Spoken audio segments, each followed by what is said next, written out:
Assalomu alaykum. Yangiliklarni birinchilardan bo'lib yoritib boruvchi bu Xushxabar kanali va bizda hafta dayjesti.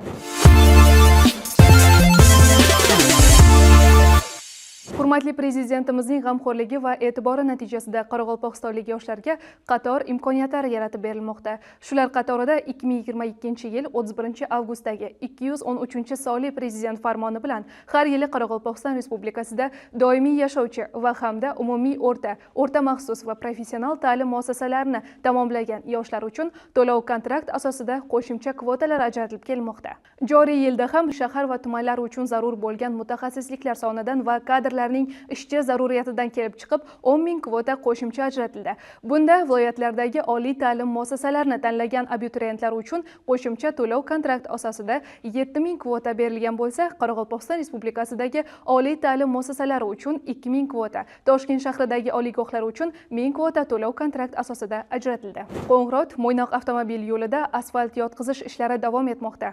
Bugungi kunda avtomobil yo'lining Qo'ng'irot tumani hududidan o'tgan 19-22 kilometr qismida asfalt yotqizish ishlari bosqichma-bosqich amalga oshirilmoqda. Taxtako'pir tumanida Taxtako'pir non o'nimlari mas'uliyati cheklangan jamiyati tomonidan 1,2 milliard so'm mablag' asosida zamonaviy don mahsulotlarini kalibrovkalash va qayta ishlash korxonasi ishga tushirildi. Natijada hududda yangi 5 ta ish o'rni yaratildi. Bugungi kunda korxona tuman hududidagi dehqon va fermer xo'jaliklari tomonidan yetishtirilgan don mahsulotlarini tuzilgan shartnomaga muvofiq xarid qilib, zamonaviy texnologiyalar asosida saralab va qayta ishlab xorijga eksport qilishni rejalashtirgan. Qoraqalpog'istonlik Gulxumar AQShda prezident bilan uchrashdi. O'zbekiston Respublikasi prezidenti Shavkat Mirziyoyev AQShga tashrifi doirasida ushbu mamlakatda mehnat va istiqomat qilayotgan vatandoshlarimiz, ushbu mamlakatning nufuzli universitetlarida tahsil olayotgan El-yurt umidi jamg'armasi stipendiyasi egalari bilan uchrashdi. O'tkazilgan uchrashuvda El-yurt umidi jamg'armasi stipendiyasi egasi Qoraqalpog'istonlik Gulxumar Jaxsilikova so'zga chiqib, prezidentimiz rahbarligida bugungi kunda yaratib berilayotgan imkoniyatlar olis va chekka hududlardagi yoshlar uchun ham katta imkoniyatlar eshiklarini ochib berayotganini ta'kidladi. U o'z nutqida qobiliyatini yuzaga chiqarib, bilimini oshirayotgan yoshlar nomidan chuqur minnatdorchiligini bildirdi. O'zbekiston Respublikasi Fanlar akademiyasi Qoraqalpog'iston bo'limiga yangi boshliq tayinlandi.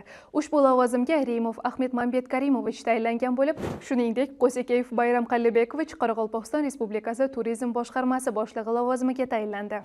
U shu kunga qadar Qoraqalpog'iston Respublikasi Turizm boshqarmasi boshlig'i o'rinbosari, boshqarma boshlig'i vazifasini bajaruvchi lavozimida faoliyat olib borgan. Hafta davomida sizga yetkazmoqchi bo'lgan xushxabar va yangiliklarimiz shulardan iborat edi. Kelasi hafta siz uchun ham, biz uchun ham xushxabar va yangiliklarga to'la bo'lsin.